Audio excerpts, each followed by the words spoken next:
दोस्तों, बिहार की राजधानी पटना के में जो एक पारस अस्पताल है, उसमें चंदन मिश्रा हत्याकांड में जो मुख्य शूटर है, तौसीफ बादशाह, उसकी गिरफ्तारी हो गई है और बाकी चारों शूटरों की पहचान सीसीटीवी फुटेज के आधार पर कर ली गई है और इनकी पहचान के लिए भी छापेमारी भी चल रही है कि ये कहाँ-कहाँ रह रहे हैं और इस शूट आउट में तौसीफ बादशाह ही लीड कर रहा था। बाकी शूटर उसके पीछे थे।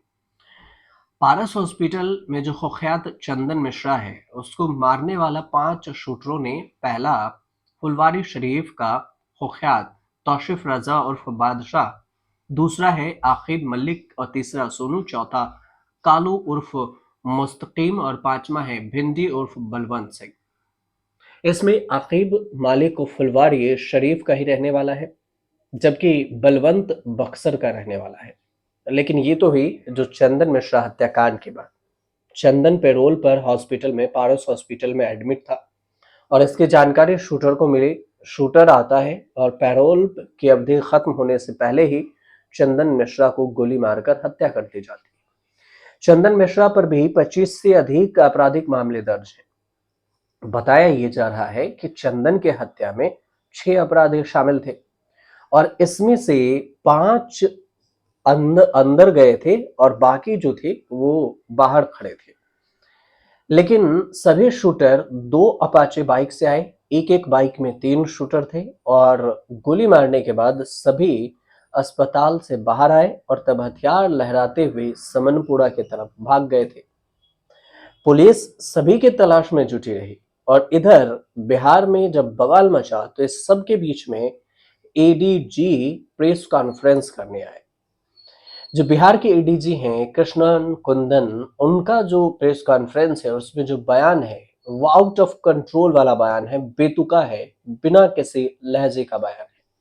इस पूरे हत्याकांड का ठिकरा उन्होंने किसान पर फोड़ दिया। एडीजी हेडक्वार्टर कुंदन कृष्णन ने बिहार में बढ़ते अपराध को लेकर जो बयान दिया उसकी चर्चा तो हो ही रही है, निंदा भी हो रही है।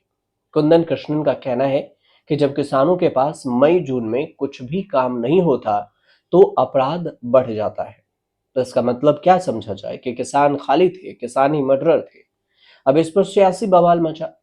एडीजी हेडक्वार्टर हैं कुंदन कृष्णन और उन्होंने जो बेतुका बयान दिया कि पटना के पारस हॉस्पिटल में जो विचाराधीन कैदी था चंदन मिश्रा, उसकी जो हत्या कर दी गई हॉस्पिटल में घुसकर, उस पर सवाल पूछा गया तो उनका कहना हुआ कि जब किसानों के पास मई जून में कुछ भी काम नहीं होता तो फिर अपराध बढ़ जाता है और इसके बाद फिर से अपराध घट जाएगा और ये होता आ रहा है। एडीजी कुंदन कृष्णन के इस बयान पर तेजस्वी यादव का कहना हुआ कि इस पूरे बिहार में अपराधी बेलगाम है। दूसरी तरफ इतनी बड़े पुलिस अफसर का इस तरह का बेतुका बयान आ रहा है और ये पूरी तरह से ये दिखाता है कि उनकी नाकामी है। बिहार पुलिस जब क्राइम नहीं रोक पा रही है तो फिर उसे छुट्टी ले लेनी चाहिए।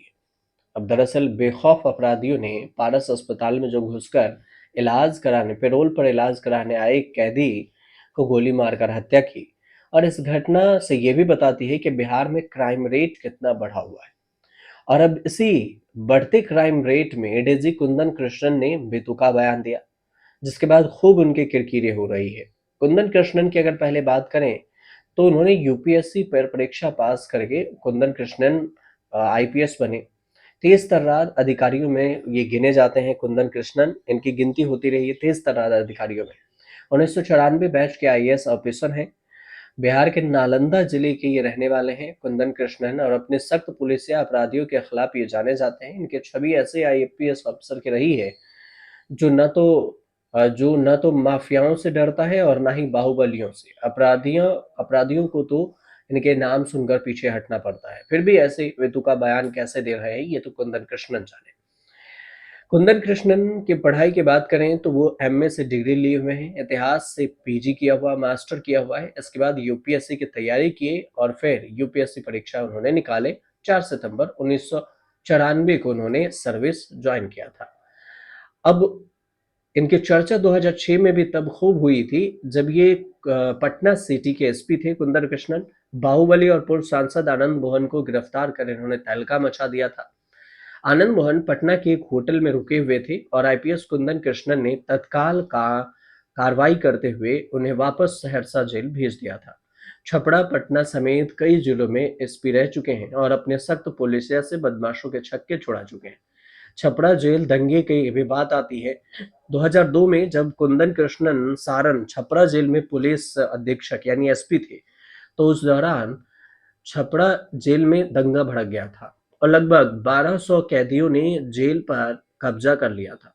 तो पुलिस पर अटैक भी हुआ, लेकिन कुंदन कृष्णन डरे नहीं, घबराए भी नहीं और AK-47 लेकर कैदियों से भिड़ गए और इस कार्रवाई में 5 कैदी मारे गए। इसके बाद स्थिति नियंत्रण में आई और इस घटना के बाद सबको ये समझ में आ गया कि कुंदन कृष्णन जाबाज पुलिस अधिकारियों में से एक है। बात वारदात की अगर करें और बिहार में क्राइम रेट की, तो यूपी आपराधिक वारदातों की संख्या में यूपी नंबर 1 है, लेकिन क्राइम रेट में 20वें नंबर पर। और इस क्राइम रेट के मामले में बिहार है 7वें नंबर पर। यहाँ पर 3,47,835 आपराधिक मामले दर्ज हुए एक साल में। क्राइम रेट 326.9% है, जो औसत से कम है, लेकिन मामलों में बिहार दूसरे नंबर पर था। 2930 हत्याएं होती है। कुल रेट में यूपी से बेहतर रहा, लेकिन बिहार में पुलिस बल की कमी, 1 लाख से ज्यादा पद भी खाली है। ग्रामीण इलाकों की दिक्कतों का कारण इसका ये भी है कि वहां पर क्षेत्र में सुरक्षा व्यवस्था की भी कमी है। लेकिन पटना जैसे जगह पर, राजधानी में, ऐसे अगर खुलेआम क्राइम के रेट को बढ़ोतरी मिल रही है, तो कुछ ना कुछ तो पुलिस तंत्र की कमी जरूर है। बावजूद इसके अब इधर देखें तो इधर से कांग्रेस ने भी इस पर पलटवार किया है नीतीश कुमार पर, और तेजस्वी यादव भी पलटवार कर रहे हैं। तो कुल मिलाकर इसका परिणाम क्या होगा, ये तो आने वाला वक्त में ही पता चलेगा, क्योंकि विधानसभा चुनाव है। चुनाव से पहले ऐसी चीजें, ऐसी घटनाएं होना, मतलब कुछ ना कुछ सत्ता को भी प्रभावित कर सकता है। फिलहाल आपको जानकारी अगर सही में समझ में आई हो तो हमारे चैनल से जुड़िए, सब्सक्राइब जरूर कर लीजिए।